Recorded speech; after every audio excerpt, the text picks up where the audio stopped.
Something that I feel like every creative can relate to is this question of why don't you do something more useful with your time?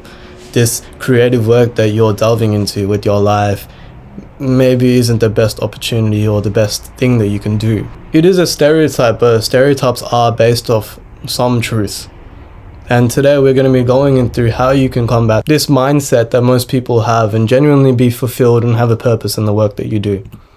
So the promise of this video is I will help you overcome the stigma that there is in being a creative and feel more fulfilled in the work that you do.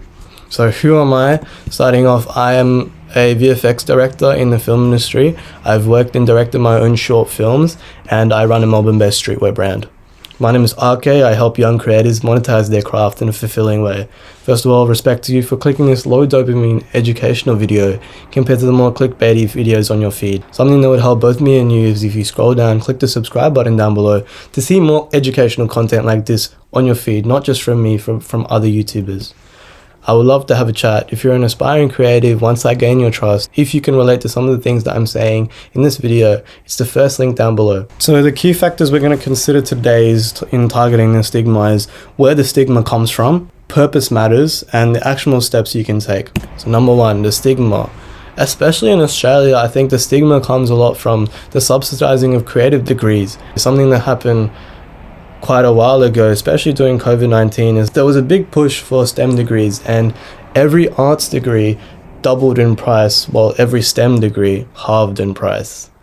And it was something that was very off-putting for a lot of people, especially those who wanted to do anything other than science, tech, engineering, and maths. There are so many different factors that feed into this stigma, the culture stigma that is intergenerational, that you are taking the easier route and you're not doing something productive for society.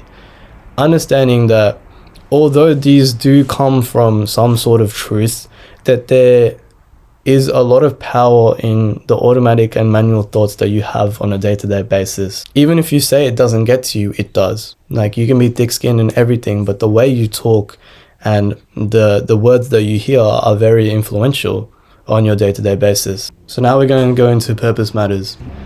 If you have a purpose in the work that you're doing, this guilt that you have gets halved. There is a lot of work that you need to do in the self-image that you have and really ingraining the manual thoughts into your brain that this is something that you really enjoy and you really want to do. But if you don't have a purpose and you're not helping people at the end of the day, there is some truth in the things that the people around you are telling you. So it comes down to two things: being authentic and having a purpose. Do you want your purpose to just benefit yourself? If the work that you're doing and everything that you're doing, you want to have a fulfilled life, would that just be helping yourself and no one else? Or do you want to help the people with the gift that you have? The guilt that comes with not doing something useful comes with a lack of purpose. It's how you view yourself. If you are truly helping people with your craft, the automatic thoughts that you have and the way you act is with more conviction. You don't need the external validation from other people to tell you if you're doing something useful or not. Your purpose matters.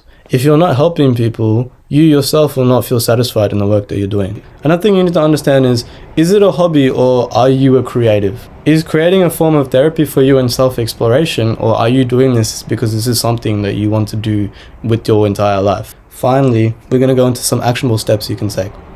So some actionable steps you can take is take the time to write down and meditate on who are the people that you really want to help. If you had everything, who is the target audience of people that you would like to help? Write down their demographic, their age, all the details about them, their goals, and the things that they want to work towards. Next, once you have this target audience, write down your big goals. What are the biggest things that you can do to help these people? Boredom is your best friend when it comes to these two brainstorming exercises. If you just sit and you stare at a wall for 10 minutes with no other stimulation, you'll be surprised how many repressed thoughts that just come out. Once you have these two written down, set a schedule and do the big tasks. 20% of the tasks give you 80% of the benefits. And once you have the 20% of tasks that are very important, say for me, if I'm making YouTube videos, the most important thing for me to do is record YouTube videos, not like change my profile picture and do all the admin stuff in the back.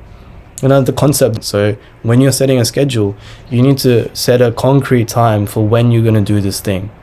If you set 3 hours to do something, you will take 3 hours to do something. And if you set an hour to do something, you will take an hour to do most of it. So an excuse that most people make is that I don't have enough time to do this, but they spend so much other time doing high dopamine, instant gratification activities.